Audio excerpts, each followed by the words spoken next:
Oh,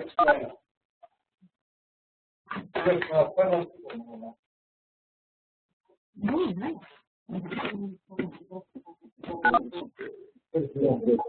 Just move it a little further. Closer to yes.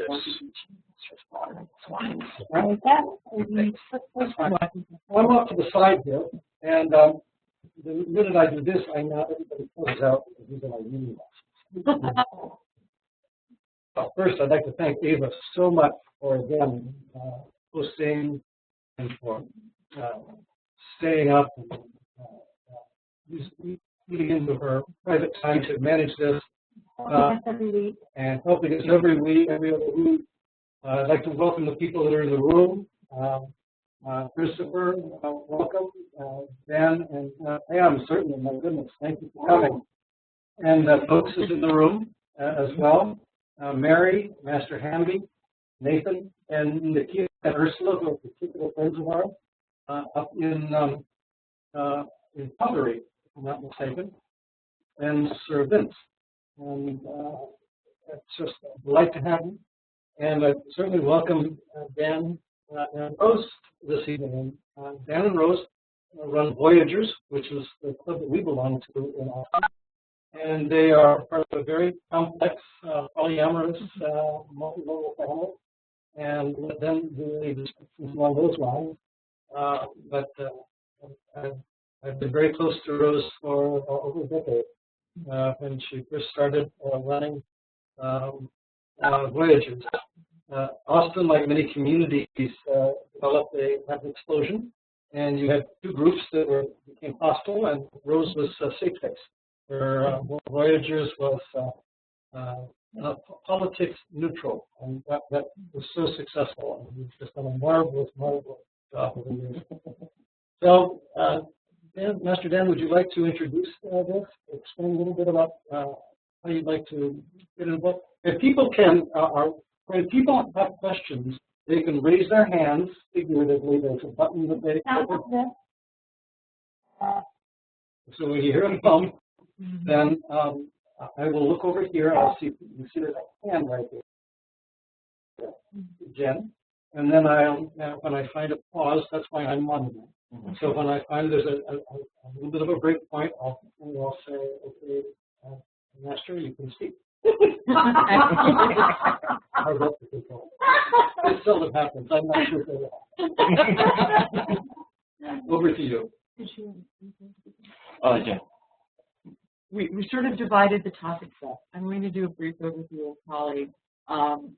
Primarily, we're going to talk about tools and techniques that have worked for us, because you're going to read there are a lot of books now that are coming out, a lot of great websites about what poly is, different people's take on poly, and that's not really what we want to talk about. We want to talk about very specific things that are workable for us in terms of practical tools. But we are going to talk quickly. We're going to do a very quick overview of poly. We use sort of a very broad definition, which is ethical non-monogamy. And essentially what that means is it's very self-explanatory. You behave ethically, but not monogamously. And so there are a lot of people there are a lot of things that fall under that umbrella. What we talk about when we talk about polyamory is more than one at a time, emotionally committed relationship. For us, it can involve relationships that are not sexual. We have a member of our family that's in a romantic relationship. It's neither sexual nor romantic. When you get online, you're going to see some stuff. Or if you read any book, what's the advice? What's the first piece of advice for poly? Oh, communicate. Okay. Yes, I was going to say, what's the second and what's the third? Yeah. So, yes, communicate. But I would say that even before that, there's self-awareness. Yes. Even before that, as the knowledge of self-awareness that you're looking for when you're talking about becoming poly. Some people become poly if you're going to create a continuum for how people are divided. On one end of this particular continuum can be people who want to be loved by more than one person. And on the other end of that continuum are people who want to love more than one person. Well, yes. The microphone is in the camera, and Ava is asking us to ask you to speak. Just speak up. All right, we can do that. We can do that. So on one end of the continuum are people who want to be loved by more than one person. And on the other end are people who want to love more than one person. We don't usually fall on one end or the other of that. Usually we're somewhere in the middle. And I think that knowing that about yourself, knowing what it is that you're wanting, can be extremely helpful in getting what you want. If you don't know what you want, it's very difficult to get that you need to. So the first thing I would say before even communication is communication with yourself, knowing what it is you want, and then communicating with other people. Being as honest as possible is an enormous thing. The other thing is a good friend of mine once said that getting to the point of being able to talk about poly is 90% of the journey of becoming poly. That self-awareness of what you're after, as well as the tools to talk about it, the willingness to be honest and to hear the other person. Getting to that point yourself is, like I said, 90% of the journey to get there. And I'm going to use some terminology that is, it's possible that psychologists use these words for other things, but this is what we're going to be talking about when we talk about these things. I'm going to talk about persona. Persona for us is what you project about yourself or what other people perceive about you. The person themselves can be very close to the persona, or they can be very different. And there are different reasons why people are not, why their persons and their personas are maybe not consistent with one another. It's not necessarily a bad thing. Sometimes you're trying to be a different person. You know, I want to be poly, so therefore I'm going to tell people I'm poly, even though my expertise may not be poly, it might be in other people. But I think when you're communicating about being poly, it can be useful when you communicate with someone to say, I am poly, but I don't have any experience. That's actually a closer person, and therefore your persona is closer to the person. We're going to talk a little bit about the stages of relationships in a little while, and this persona thing comes into play.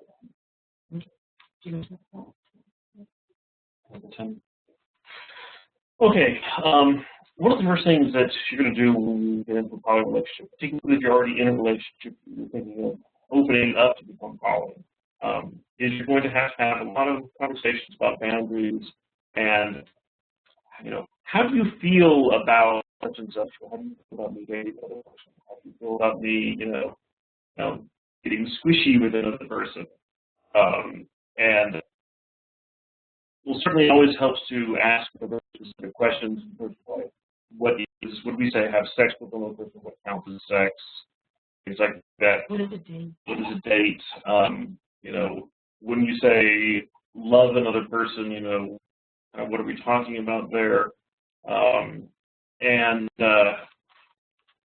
But these can be very emotional conversations when you start getting into specifics. People can have a lot of strong emotional reactions that can get out of hand and can derail the conversation and take it places that you didn't really want to go.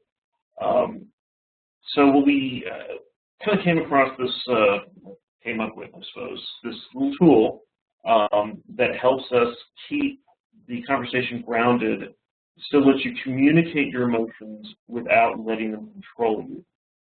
And that was basically, we just originally used it as the scale from no to yes. And it's just basically it's a kind of a 1 to 10 scale where 1 is the knowest of no's and yes is the yeses of yes. 10 is yeses and yeses. Yeah, that's actually said. 1 to 10, no to yes. Or did I not say 10? Oh, yes. And then 5 is kind of like somewhere in the middle.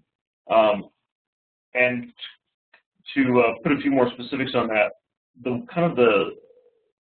one answer is how do you feel about me doing this particular thing? Is that okay with you? And if the number 1 is no, and you can't even ask that question again. That's so far off the table. We're not talking about it again ever. And 10 is all the way up at the well, yes, of course. Why are we still talking about this? We should be doing it already.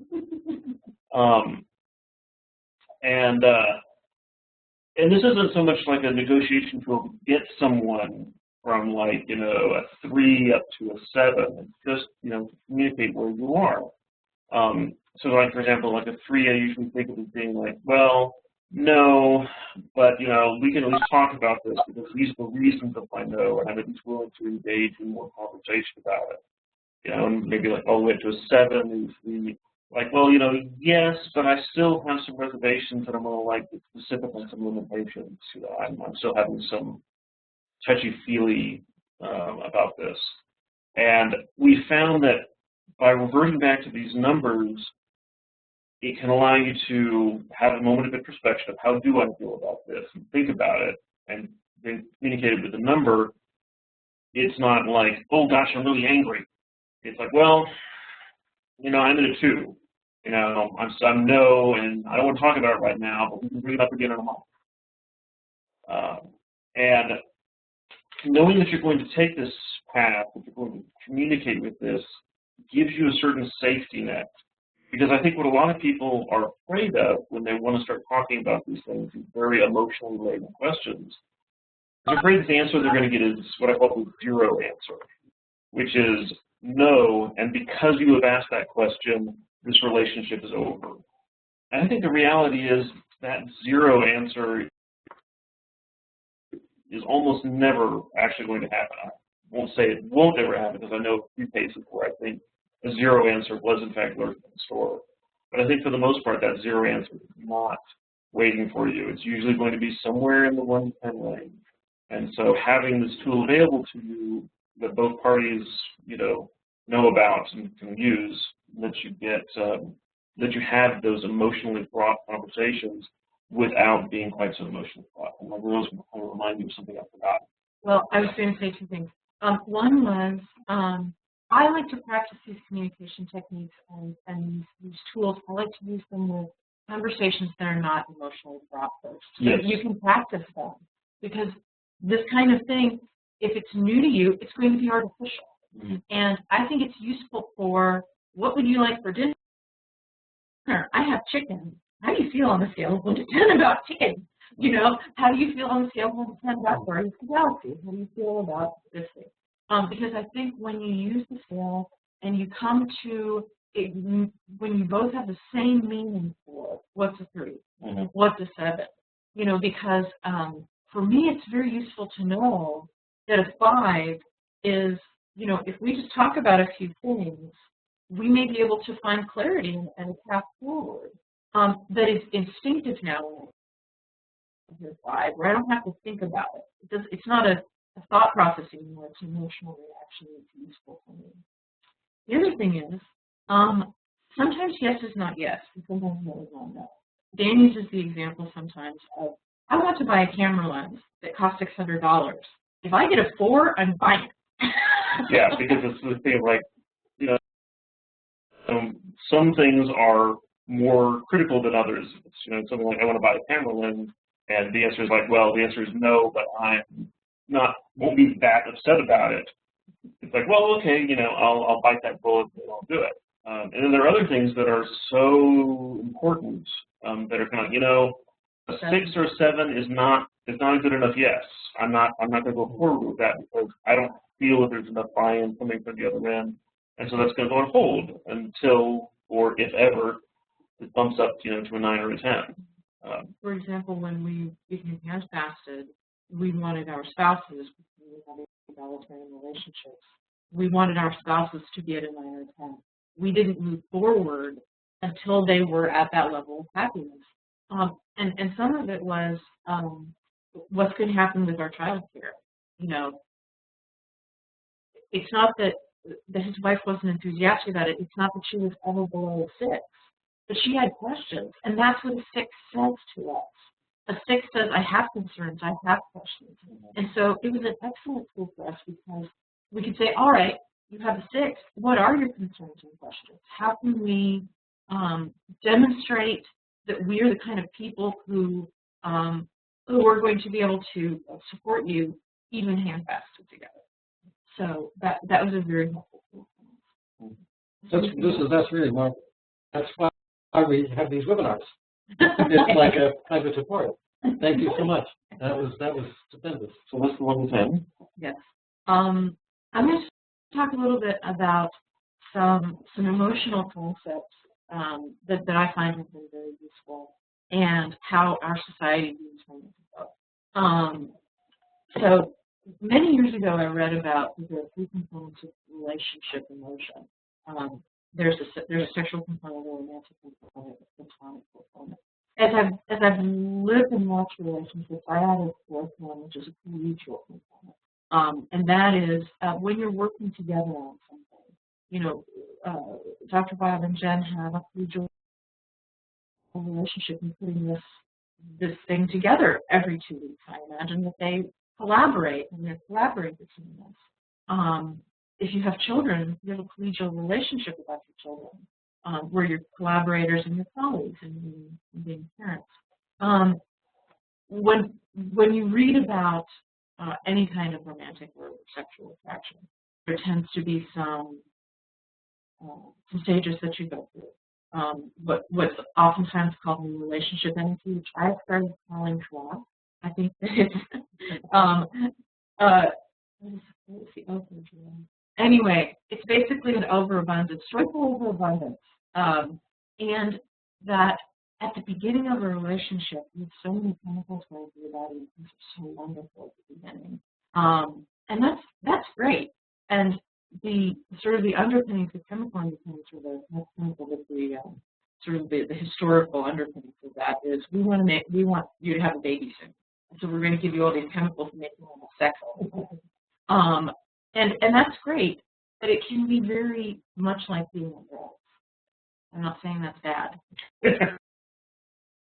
but I'm saying that be aware in the same way that you wouldn't decide to buy a house when you were high on smack. You probably ought not to make really important life-changing decisions when you're in that beginning stages of a relationship. It's not to say that you can't make good decisions when you're in the stage of the relationship, but to be aware of what's happening to you. And then you move into that's between the moment that your eyes meet, or in our case, we had a hug in the kitchen, for about 1.5 years or 2 years. And you're in overdrive and you be together all the time, you touch each other all the time. It's a wonderful experience. And then you get into the nesting phase, which biologically speaking is we were preparing now to have the baby that we made, that we would have. And then that lasts up to 5 to 7 years. And then after that, you get into this life companion stage. In our culture, unfortunately, we tend to almost fetishize the relationship as though it's the only important thing. So that is what love is. As though that is the thing that we all yearn for at all times. And I believe that it's beautiful. But at the same time, I think that these other stages of relationship, the nesting stages and the life companion stages, these things are so fulfilling. Both of us are in long-term egalitarian marriages. And we have, I feel like in my marriage, I can't speak for them, obviously, it's my master, but I feel like I have all the things now. I have NRE with my husband. Sometimes I'm just overjoyed to see him. I have the nesting thing. You know, he and I are like, we're going to paint this wall. We're going to get new colors. We're going to get rug. We still have the nesting thing. And we have the life companion thing. We also have that. Yes, and I think that in our society we see movies and it's all about that first phase of love. And you even hear people talking about, I love you, but I'm not in love with you, as though somehow in love is valid and love isn't valid. And I want to, if anybody takes something away, apart from the love test, in addition to the love test, I want you to think about the validity, and I hate using this word because I don't want people to think that other ways are invalid, but think about the joyfulness of that love stage. Think about the joyfulness of the nesting stage. Because when you're poly, you are going to have relationships that are in different stages. Mm-hmm. You're going to have, my relationship with Joe, 20 years, is with his wife, 20 plus years. These are relationships that have the love. And if we were going to say that the only valid way to be in love is new relationship energy, then we might lose that wonderful long-term thing. We're being told that the sound keeps going from sort of clear to sort of garbled because we're not being forceful enough. I'll have to explore the idea of getting clip-on mics but I can't move that camera any closer. Well, I can step out of the view. I'll just do that. I'll bring the camera closer, and I'll just step out. Anytime it's supposed to be just project a little more, and project in that direction. That should.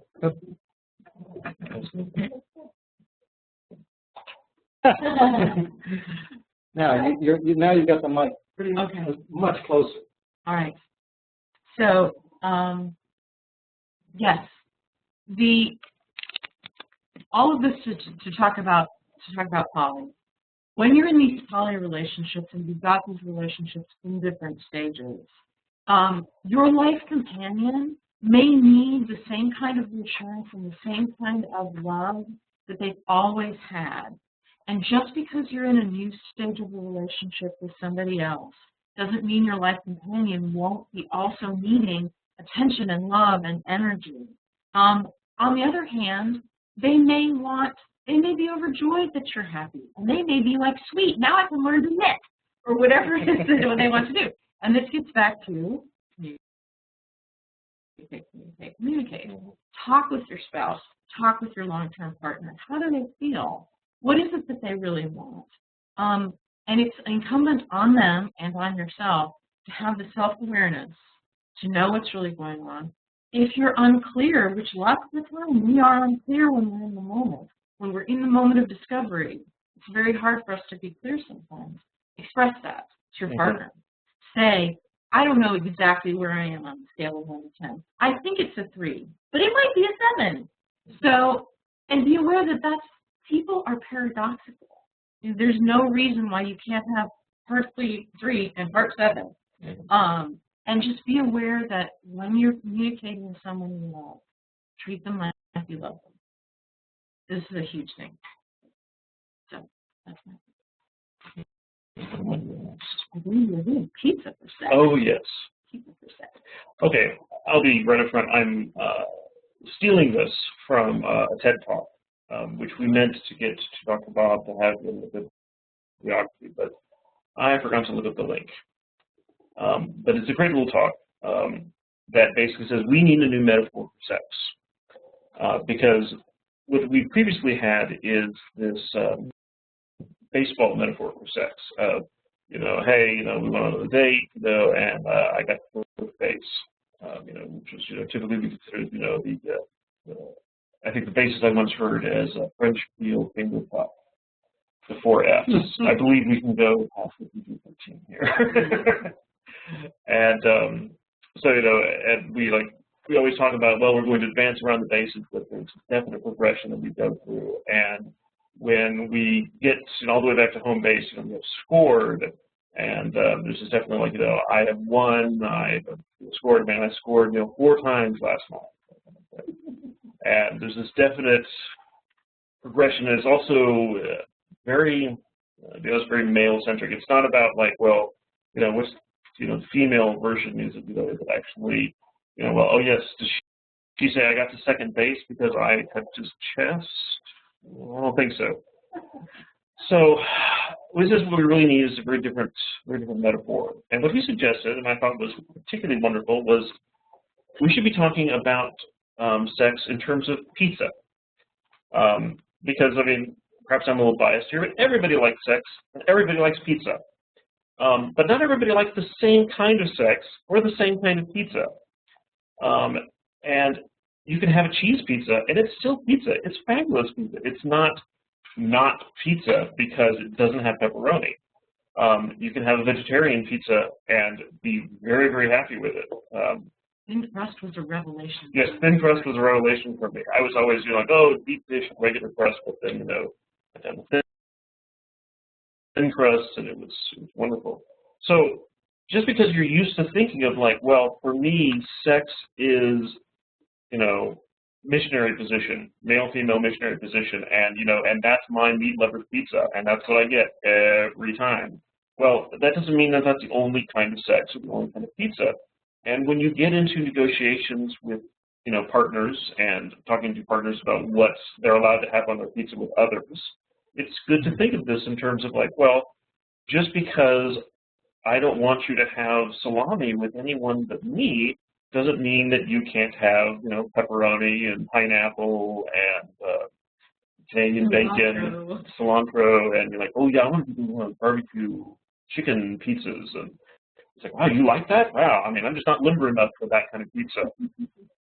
So expand your horizons in terms of thinking about what qualifies as enjoyable sex, in terms of both in the relationships that you're in and in the relationships that your partners are in. And just because if you want meat lovers to be shared only with you and not with somebody else, that doesn't mean there's no other sex available. And it also, of course, takes a lot of the competition out of it. And as we all know very well and good, you can get different things on different sides of the pizza. You can say, like, well, we're going to get a pizza together, and, you know, I'm going to get meat lovers on my side, and you're going to get the vegetarian on yours, except for that you also like Canadian bacon, one meat you want. Can mean, like, just because I want to have one particular sexual experience, that doesn't mean my partner has to have the matching sexual experience. Sometimes it's like, it's enough to, like, yeah, I want to get my partner off, and I can be happy with that. I don't have to, you know, have a lot on my side of the pizza. I can, you know, just getting to have some pizza with my partner can be enough. And so it's I find if you kind of make that mental shift to start thinking of it in terms of, well, in terms of pizza, instead of, hey, I'm going to make my way around the bases, the sex that's available to you, your partners, partners, is just much greater. And of course, also, you know, there's always the fun of the pizza party, and like, well, you know, we're going to get an extra large because we're having 4 people. And one of the things I would also say is, very often I hear from women, I don't get enough foreplay. This is something that's very helpful with that, because there is no foreplay. It's what you want every time. Maybe pizza to you always has cheese on it. If it doesn't have cheese, it's not pizza. It's not satisfying pizza. And if you have this metaphor and you talk to your partner and you say, I really want to kiss you for a long time before we do anything else. Kissing is so important to me.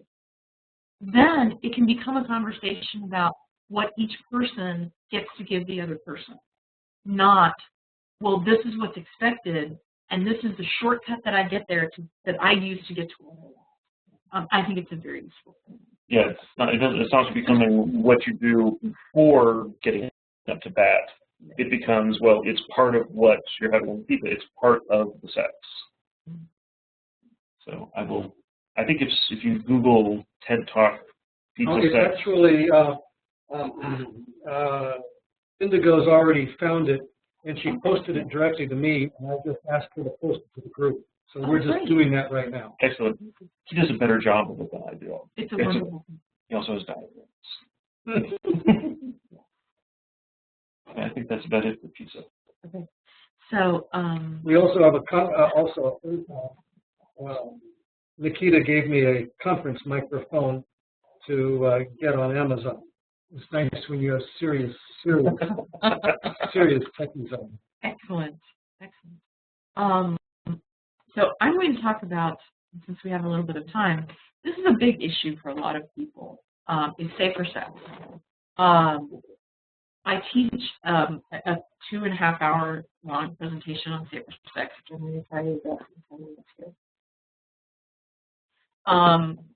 Because I'm not going to hit everything, obviously. But one of the components of people feeling safe is, how does my current partner handle safer sex issues with my partner? This is an enormous thing with me, Polly. And it can be part of your pizza discussion. You know, how do I keep the sauce from dribbling down my front? Or whatever metaphor you want to use to talk about this. No, we'll take that. Okay. And so I want to talk a little bit about it. I want to talk about how you even begin to talk about it. In our society, we like to think that we don't have to talk about these things. And maybe if you're a serial monogamist, it's a lot easier to avoid these conversations. But for being a poly person, I think it's an integral part of a conversation that you need to have very soon, as part of what it is that your pizza looks like. It took, like when you're ordering the pizza. yes. Dan and I were actually only partially fluid bonded for about 5.5 to 6 years. Because if you've kissed somebody with an open mouth, you were already partially fluid bonded to them. And when we use the term fluid bonded from blood folks, it just means that you've exchanged bodily fluids, and that's it. Different levels of bodily fluids carry different risks. So I'm not going to talk about that. You can get on the website, you can get on Mayo Clinic. There's any number of places that are good resources online for information. Interestingly, the San Francisco Clinic, I believe, has an excellent safer sex resource online. A lot of great information on there. It can be a difficult conversation because it can feel a little like you're accusing your partner of being unclean. And that's not what it is. And my paradigm, when I think about safer sex conversations, it's an ability for everyone to collaborate on the greater happiness of everybody involved. To me, it's a conversation about collaboration. And so for me, it feels different. It feels different to bring up. It feels different to have the conversation. And I think that a lot of whether we're happy or not about a conversation comes from the attitudes of the people that they bring to it. So when we were talking about safer sex, his wife has a partner who has a condition that would make him very dangerous. And so herpes, which is a non-issue for a lot of people, became an issue. An issue for me because it's very difficult to prevent its transmission. So I didn't want to be a person who got it, who gave it to him, who gave it to his wife, who gave it to his girlfriend, who sent him to the iPhone. So we were very cautious. I was very cautious about making sure I didn't get involved with anybody who had a herpes 2 positive test result. This is a conversation for another day. Herpes 1 is 65% of the population has it for 3.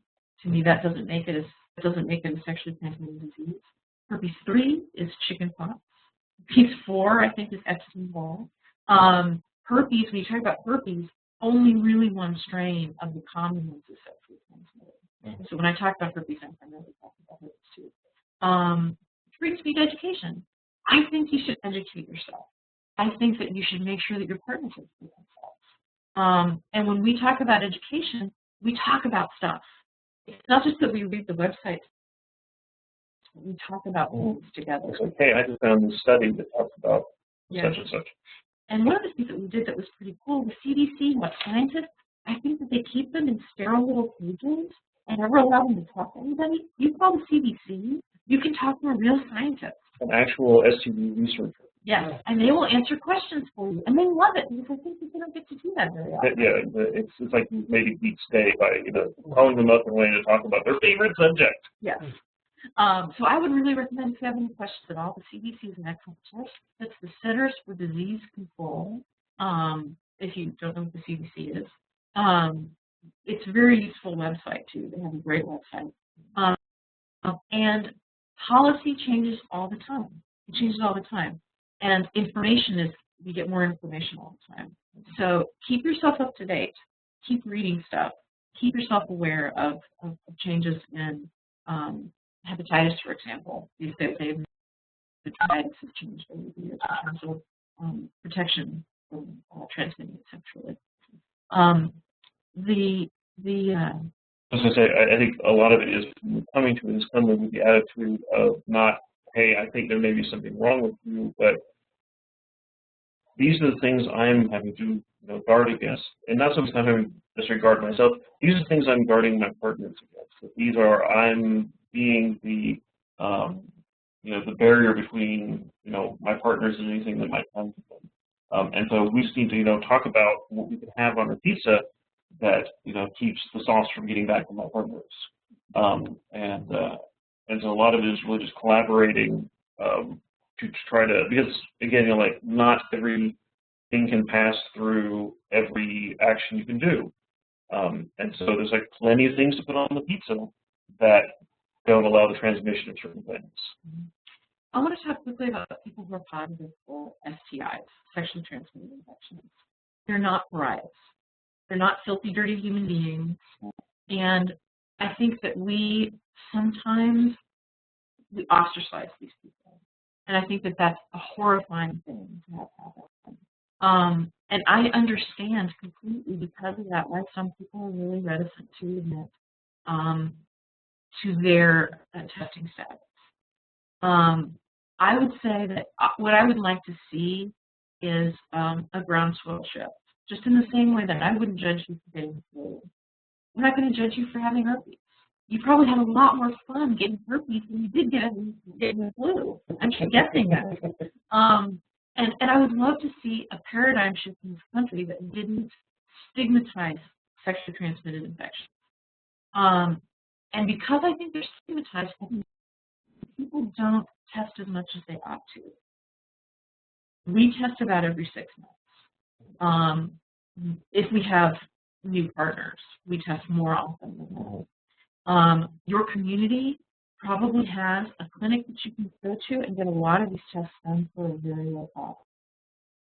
In Austin, it's the Waller Creek Clinic, and that's where you go. I think you pay. It's like $10. Yeah. $10. Something like that. You don't get every test. So when I talk about the full panel of STIs, I'm usually talking about more than your clinic will offer. Here, the pizza metaphor comes in. What is all the toppings on a pizza? Well, I don't know.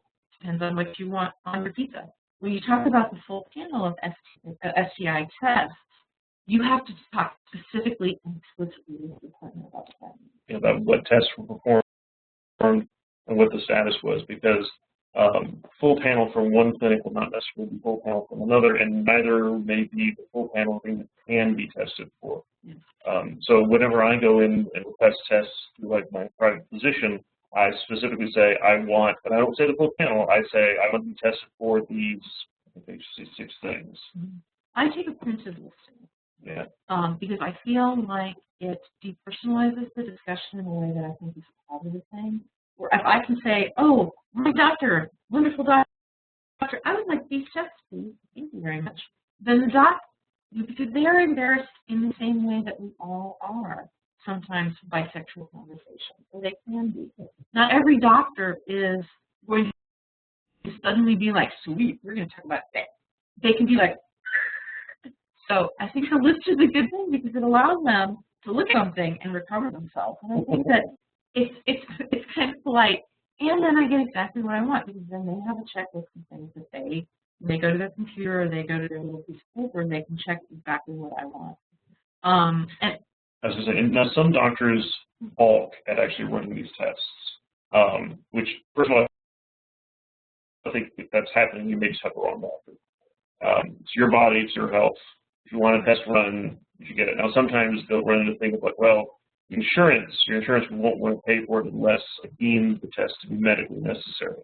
And then I think what we found, the magic words are, I have multiple sexual partners, and I feel an ethical responsibility. Ethical responsibility is big words for the doctors. Yes. They respond to that. That I have an ethical responsibility to know my status and to be able to communicate that to my partners. And this is the only way I can really know my status. So if a doctor balks at that, that's a good line to use. And if he or she still refuses, then this is not the doctor you want to be talking to about sex. Yes. Now, having said that, there are actually a lot of clinics that you can go to, free clinics or cheap clinics.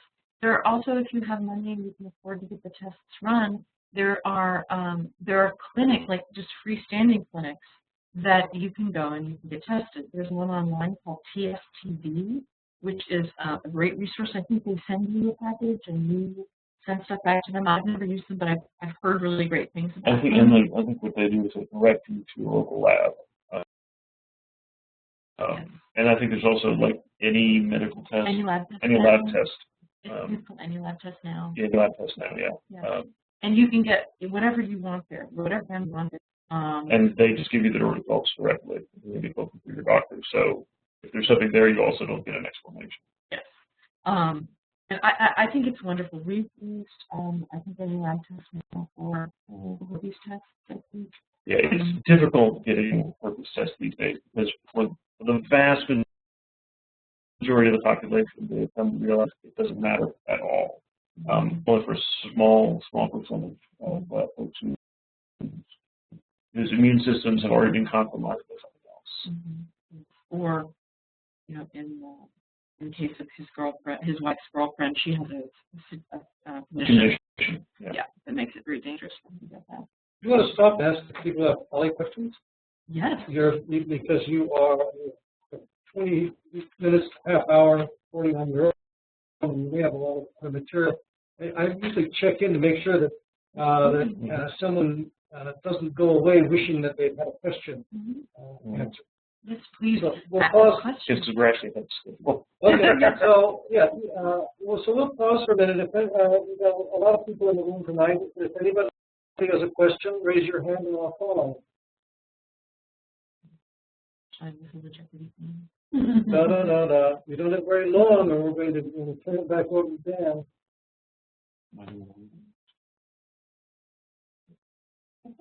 Okay, you're back on.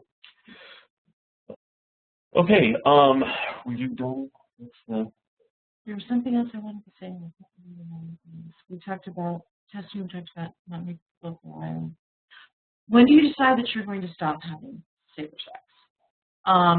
It took us a long time. We had this conversation. It may be that you decide that you are always going to practice safer sex with someone. I have a partner I've been with for 6 years, 6.5 years.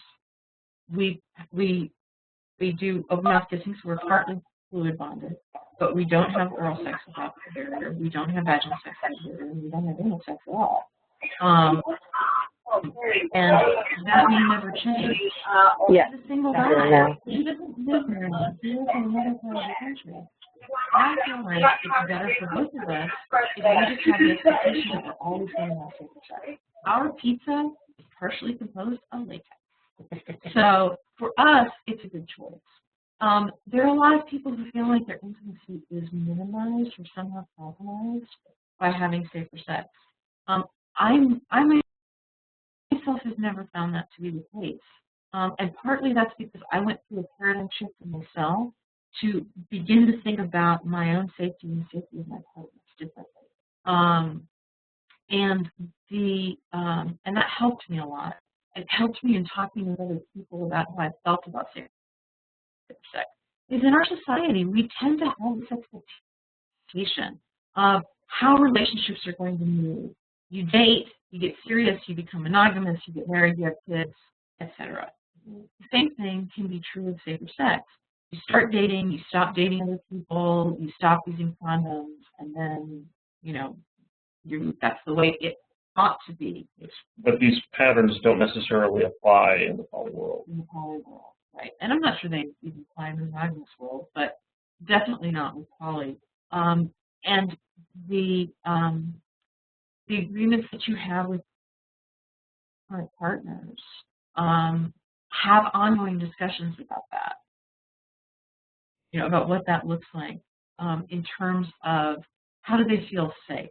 Because, to me, the idea of safety isn't just about something external. It's not just about the condom. It's not just about the gentleman. It's this idea that you're creating a safe space for something, that you're creating trust with your partner, that you're creating this sort of,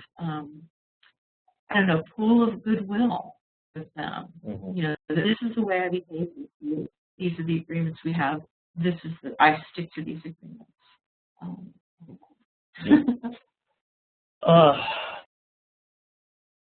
Now, we recommended a few books in the bibliography. One of the things we talk about when we say, like, oh, you should read this book about, whether it be poly or kink or any other relationship flavor, is we actually recommend that you read this book with your partner. And I don't mean just sitting in the same room with your own copy. I mean, read it out loud.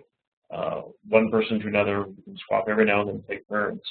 Because what that enables you to do is you pause probably about every, I don't know, page and a half and say, that's some interesting thought. What do you think about this? And you'll end up having a conversation that takes usually as long or longer than it took you to read that last little section. But what we find is that you get so much more value in your relationship out of doing it that way than you ever would have gotten out of both of you just, you know, maybe even reading 5 times as many books because it takes you 5 times as long to get through this. Because it's those conversations that you have on these relationship topics, and it's not so much that you learn this book's lesson or its viewpoint that much better, as much as you have these conversations that the book raises. Mm-hmm. It becomes a springboard for a chance to communicate about things. Yeah. Shall I do the other ones from before? Yeah. Now, one of the books that's on the list is actually written by some friends of ours in the Austin poly community, called The Usual Error. And so it's a nice little book. It's like 30 or 40 short chapters, you know, big print, you know, lots of white space and illustrations. It's, you know, an easy book to get through. And it's also the kind of thing that you can get through one of these chapters in a nice evening conversation of reading to another and talking about it. The title comes from one of the chapters that talks about what the usual error is, which is that you think everyone else thinks the same way you do, and behaves the same way. In fact, I was just talking about this the other day. I was saying, like, in my worldview where everyone else in the universe is just like me, that I think we should do this because everybody's just like me, so of course we should do that. But of course, that is not the case. People are different. Even people you've been with for 20 years still think differently than you, and your internal model of them is not infallible. So that's where the title of the book comes from. But it's mostly filled with a lot of nice little communication tools and what we call meta communication tools, which are, I'm going to communicate something about my communication state. One of the ones that we found really useful is the HALT moment, which is an acronym, HALT, which I think originally comes from the psychiatric and psychology, is meaning hungry, angry, lonely, or tired. And these were like, don't make major decisions when you are hungry, angry, lonely, or tired. We've kind of expanded the acronym a little bit to say, don't do it when you are hungry or hurting, angry, lonely, or loopy, like medication, or tired. And we found that if you are having a conversation that gets into emotionally perilous territory, and you are one of those things, you are hungry, or you are hurting, or angry, or lonely, loopy, tired, that you are not in a good mental space to have a good conversation. And it is actually better to kind of like put a pin in it and say, like, well, we need to come back to this later. One of the ways that we found useful, particularly because we both read the book, is we could say, like, you know, I'm in the middle of a HALT moment right now, and we should pick this up after we've addressed the HALT moment. Like, my back is really, really hurting. Let me take some Advil, and let's pick this up again in an hour. Or, like, I'm just starving, and my blood sugar is getting low, and I'm just, you know, really getting the shakes. Let's have dinner, and, like, by the time we're getting dessert, there'll be a much better time to resume the conversation. One of the things I was also going to say is Dan does this wonderful thing where he will come in and he will say, I'm in a crappy mood and it has nothing to do with you. Because a lot of the time, if somebody comes in and I perceive they're in a crappy mood, I'm immediately concerned that I've done something. I dropped the ball somehow, or I said something that was upsetting to them, and they're upset with me for some reason. Because if somebody's upset around me, I worry that I'm somehow a proximate cause of it, or direct cause. Having this paradigm of the HALT moment, of being self-aware enough to say, wow, I really don't feel good. The second step of that is telling the other person. Mm-hmm.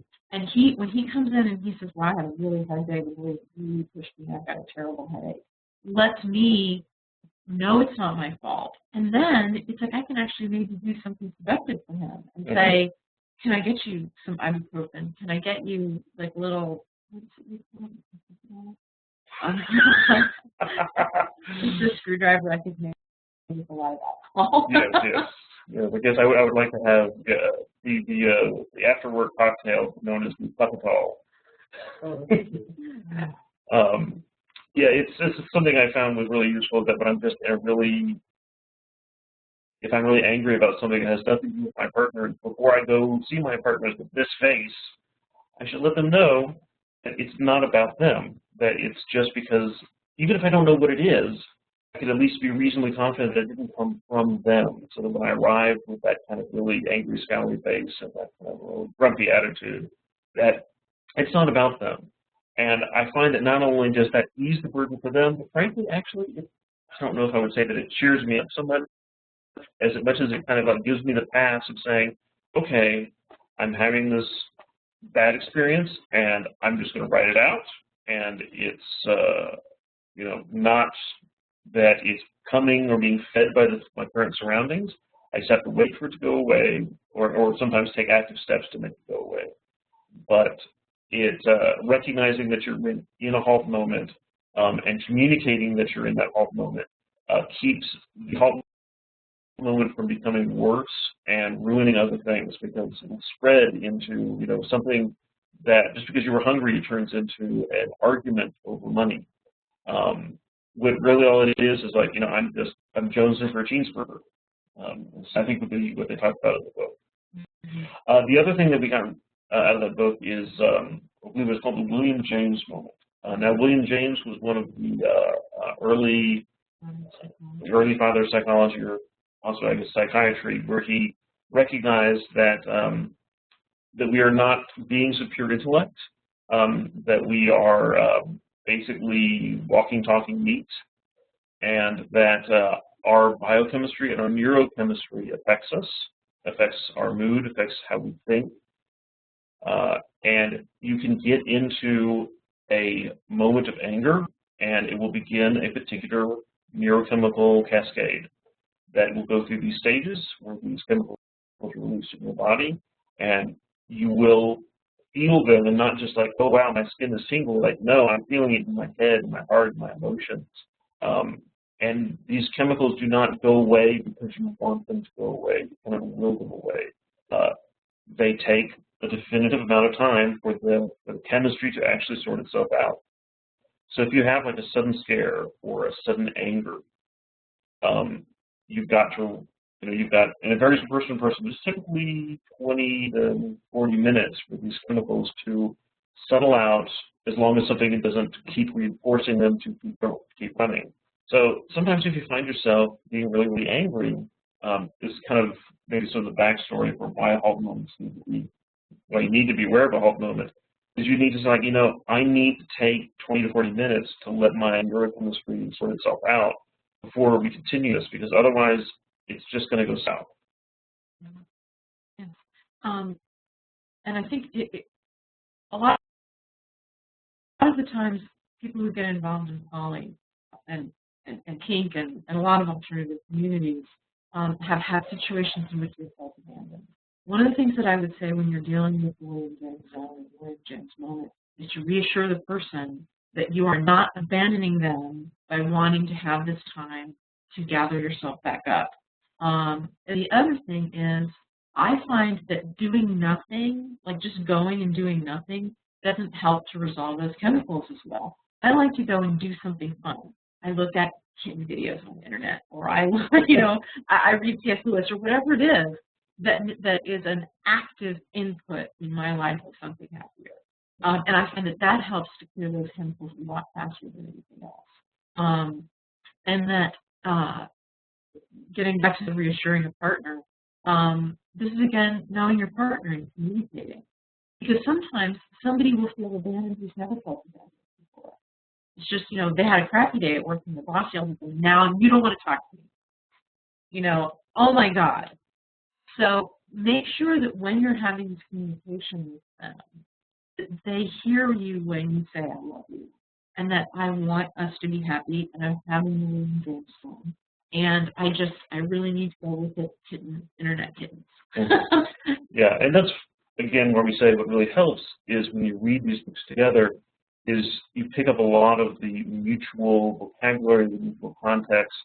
So I don't need to have a 5-minute conversation explaining what a halt moment is when I'm having a halt moment. I can say, I'm having a halt moment, I got to go do this to fix it. And then she's like, well, yes, okay. And this is a strategy towards increased mutual happiness, not a brush off. Highly recommend The Usual Error. It's very inexpensive. You can buy it on Amazon. You can buy the book, the hardcover book, not the hardcover, but you can buy the physical copy of the book on Amazon. If you go to theusualerror.org, I think it's .org. I think it's .org. You can download each chapter for free. As a PDF. As a PDF. I don't know what your financial situation is, but I've gone through like 4 copies of it because I like to buy it and I give it to people. I never get it back because it's such a great book. But if your financial situation is such that you can't afford to buy it, please do consider reading it, even if you're just downloading the PDF, because it really is incredibly useful. I've read it through about probably 4 or 5 times since it was released. And every time that I read it, it's about 2 or 3 different things. You know, the first time that I read it, it was about these 2 things. And the second time I read it, it was about a different 2 things.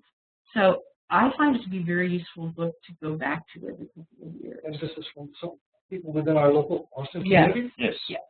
People Yeah. that I know? I don't know. They were pretty much in the poly with the modern distances. Yeah, Payson Tyler Smith. We need to have them on a webinar? Maybe. They used to teach this As a course. as a course. They used to teach it. It was a 16-hour course, I think. 2 hours over 8 weeks. Yeah. Although I don't know. I've been in touch with them before, so I don't know if there's some teacher. Do you know how to reach them? Mm-hmm. Okay, well, I'll get in touch with you later. Ava says that there are links to purchase these books on the Creative Sexuality webpage for this session.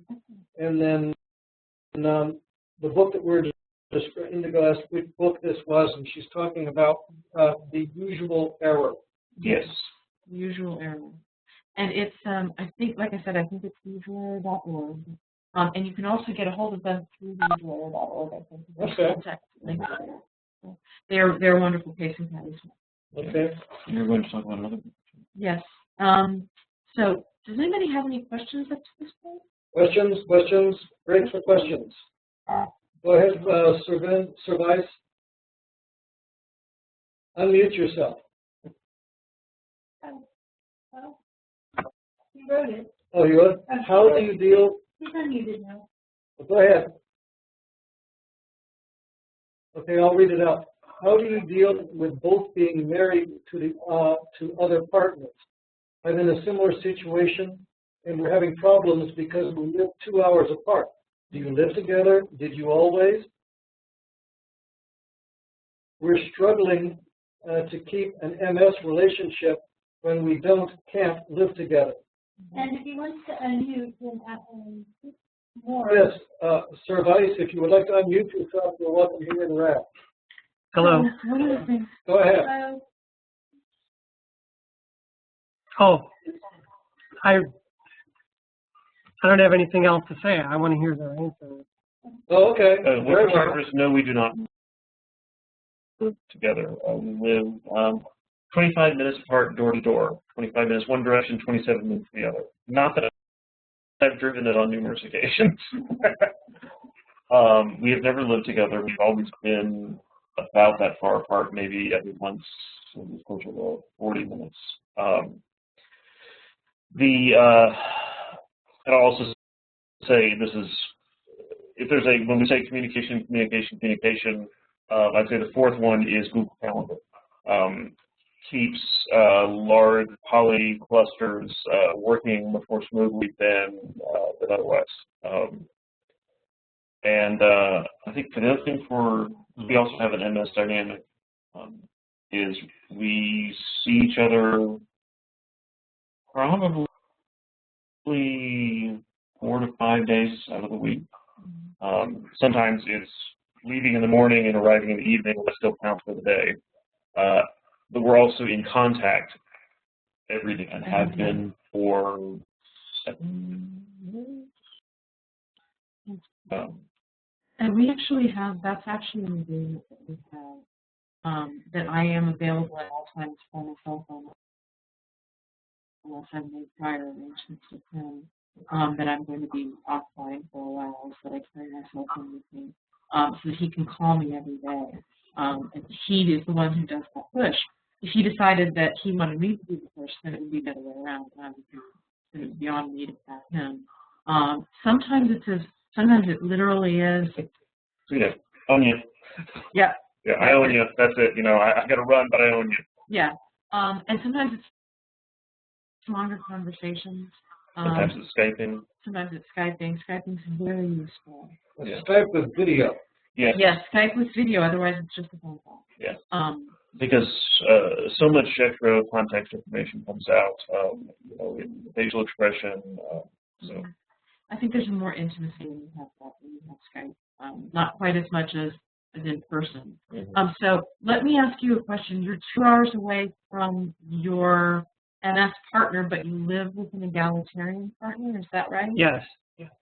And your MS partner also lives with an egalitarian partner. Yes. Okay. So what would you say the biggest problem is that you have? Well, we don't get to see each other often, maybe twice a month. So it's filling in the time in between that has been a problem. And we text constantly all day, and I do get to FaceTime with her now and then. But it's not quite the same when you don't see each other for 2, 3, 4 weeks at a time. Okay. So I have a question. Is there a chance that you guys could, and you said you have FaceTime, like computer time with her? And, Yes. okay. One of the things that helps me is when, because we have an MS dynamic, it can be helpful for me when I can metaphorically feel his hand on me. And I think that has manifested in a couple of different ways. One, I have to keep my phone on me all the time. I have a devotional that I say every morning. I have to text him when I've said my devotional, so that it's a feedback loop. So I do it. I text him. And from my end, it's, oh, my girl has started the day, and that's kind of, to me, it's not quite as emotionally satisfying as waking up next to her, but it's kind of like I get this, oh, she's up, you know. I have a collar. I have a second collar. So these are touchstones for me. I can only speak from sort of the lowercase side of the slash, but having a physical touchstone is very helpful for me. I don't know, does she have a collar? Does she have an altar by any chance? No, she doesn't have either. So that can be helpful. I have an altar at home. I have the top of an entire dresser that I've set up with dried flowers that he's given me, with candles on there, scented candles that I've found that I love, with every letter that he's ever written me is up there. Your original collar? My original collar is up there. I have a vial of rose oil. There are a lot of things that have been meaningful to me over the years that have found a place on the altar. I have it framed on the wall with some dried flowers and some art that he made. And that is very meaningful for me, to have that altar. I have it in a place where it's almost the first thing that I see in the morning when I wake up. One of the last things that I see at night before I go to sleep. She may not be able to set up, if she lives with someone, she may not be able to set up an entire altar like that. But it may be that there can be something. Do you want to talk about the travel? Oh, yeah. Because I wanted her to have a focus for her devotional when she was traveling. She can't take the entire bureau with all of its toppings with her. I made a small, what we call the travel altar, that's realistically, it's one of those little leather photo folders kind of thing you set up on top of a dresser or something. But it's just like a small, probably little 2 by 3 inches. And inside I put some meaningful photos, artwork, photo of her original caller. And this is, doesn't take up much room, but it provides an emotional focus for her to have as a touchstone that she can take, I guess, take part of me with you when you travel. Also, Master has the hand fasting ring that when we did our hand fasting vows, he wears, and so that's a touchstone for him. Yeah. So he has this ring. Marriage and fast. Yes. And that can be very helpful for him.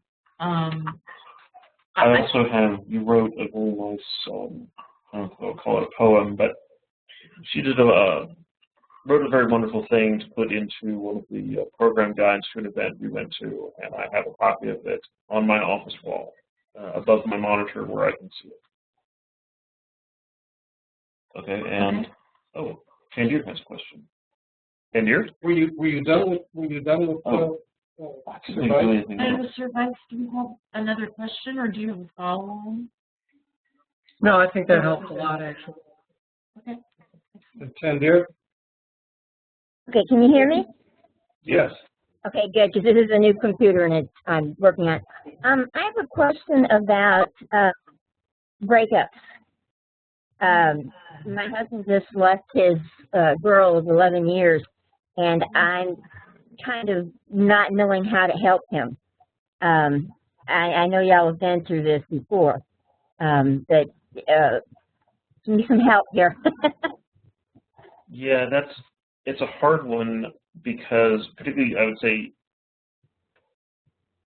because your husband is going to remember, in addition to feeling the hurt, is going to remember the fond times, and is going to have fond memories of the good times. And it'd be very easy for you to feel partisan, where all it is just the hurt, because you weren't in the relationship to have experienced all the fun times. And so it could be very easy to say, like, well, good riddance, and that person was terrible for you all along, and it'd be very easy to be partisan, and that's not necessarily the best thing. If Master Tandir, I don't know if this is a little impersonal, but you can Google, put it in quotes, how to heal a broken heart, and there are a number of sort of stock recommendations, and that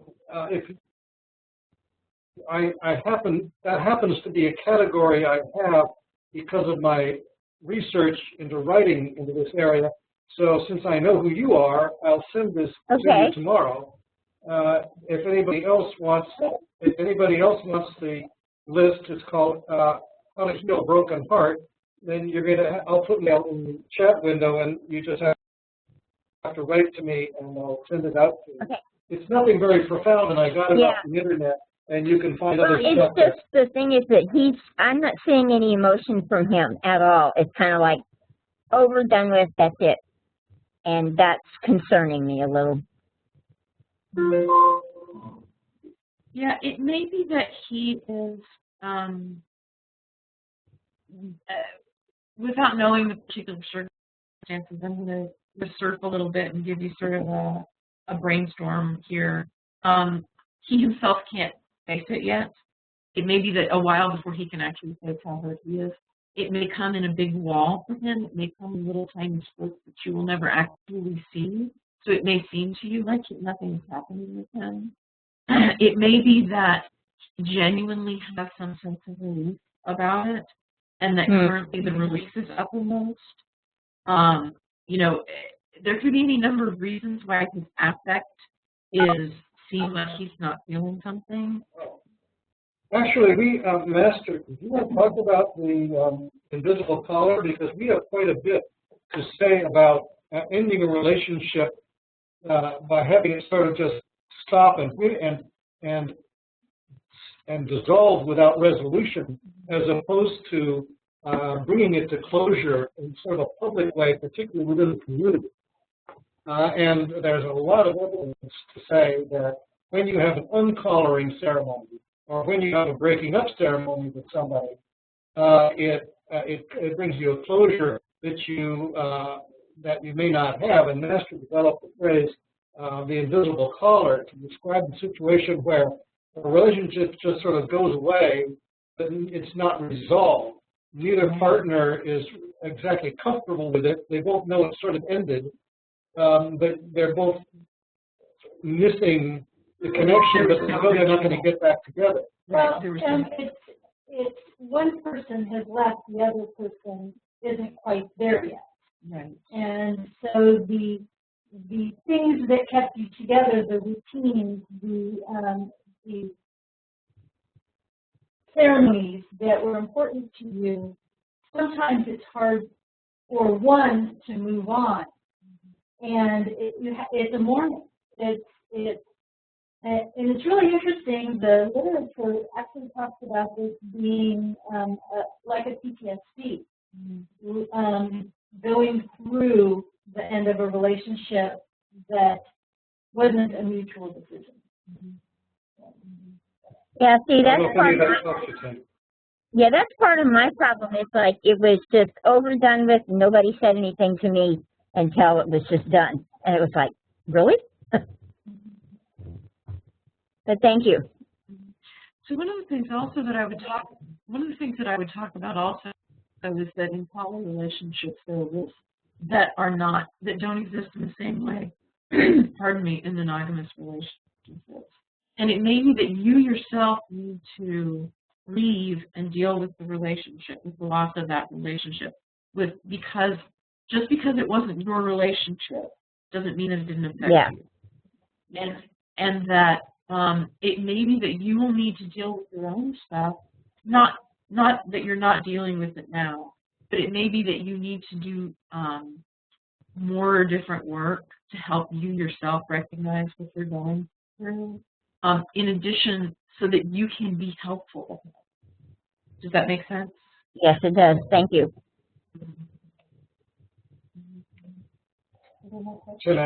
Are there any other questions?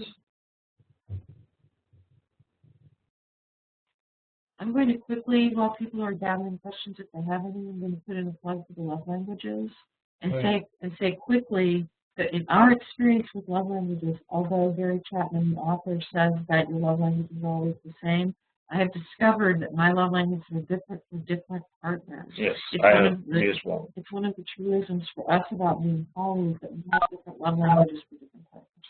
So as long as you're on that topic, let me suggest that you put yourselves through something called processing modality test to determine whether you are auditory, visual, kinesthetic, gustatory, olfactory. Because a person that's gustatory may cook a meal and say, "I love you," and if you feed it to somebody like me that's a calorie counter, that's not the way to do it. And Melinda and I had found that we were off kilter. And my first wife were off on our love yous. And I didn't discover that, by the way, until after I was divorced with her, and attribute that to one of the reasons we were divorced, that I couldn't feel her love. Yes.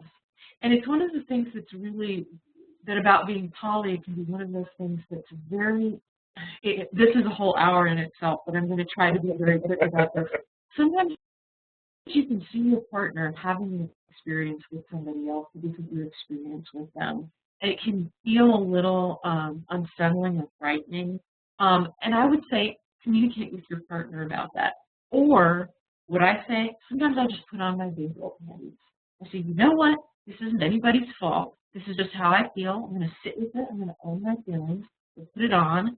Just live through it, and then possibly once I've done that, I'll have an idea of what I want to do. Reflect, not react. And so this is a big thing for me. And it's interesting. Can you talk about the processing stuff, Dr. Bob? Or put a or something like that? Sure. Processing modality? Processing, how you take in information. Everybody takes in information different ways. I have to write things down. I'm high visual. But this all came up. It's all neurolinguistic programming, and I was first introduced by neurolinguistic programming by a guy who was telling a story about what first drove him to this. And he told a story that he was working at his desk and he was really concentrating, and his wife came up and put her hand on his shoulder, and he exploded. And he got to thinking about that and thought that was sort of an unusual thing, and discovered it in the course of learning about neurolinguistic programming that she was a kinesthetic, and he didn't like to be touched. He was a visual. And so this then so when you get into love languages, which is gifts, money, time, and so forth, and the other variable is how do you take in information? And you look around, you walk into a place like this, and say, okay, well, one and probably both of them are high visual. I used to have a stockbroker who actually was a very senior broker. You get a private office, there was nothing on the walls. Well, I know that I'm not going to speak to him in visual language. So you can take tests online having to do with your processing modalities, and that's what I was thinking. And one of the things, too, is, I don't know if this is true, for those of us who are very evenly oriented in those processing modalities, it may be that we're the ones that have the different love languages for different people.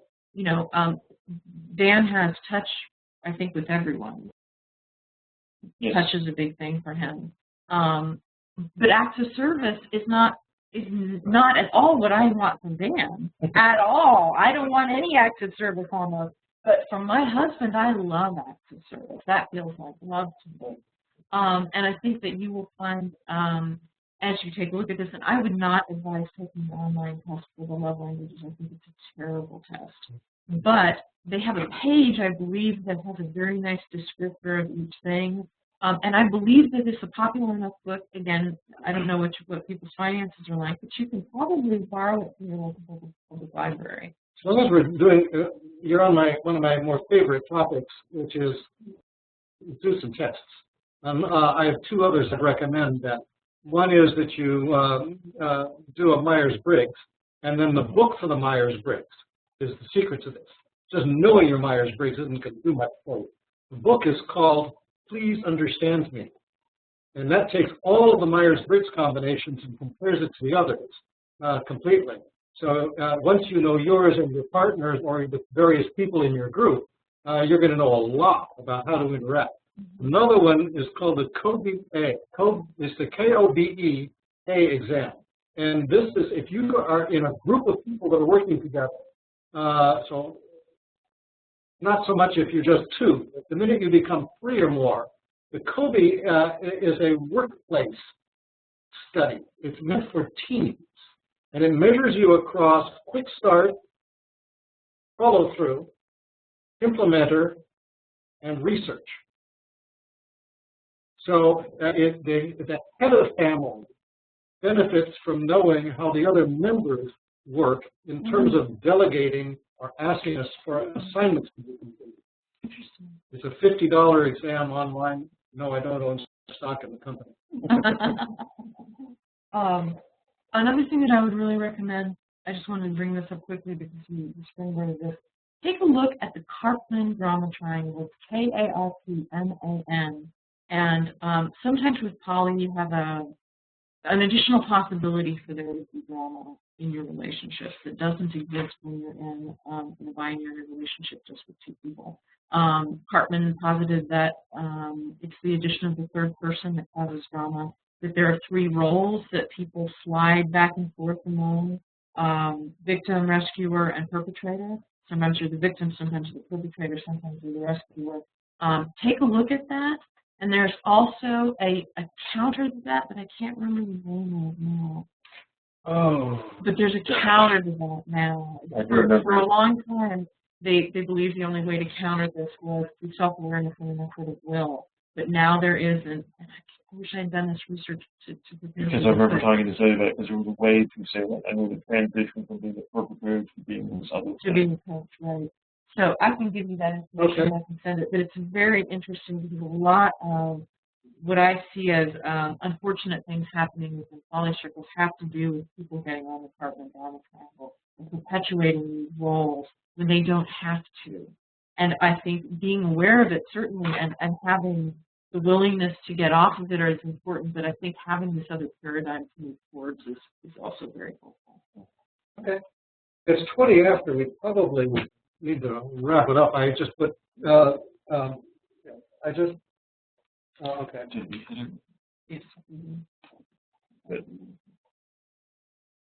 So Indigo has asked that the write-up that Dan has on his wall, if you're willing to share that, if you could send it to Bob. The writing? Which Yeah. you had used for a poly.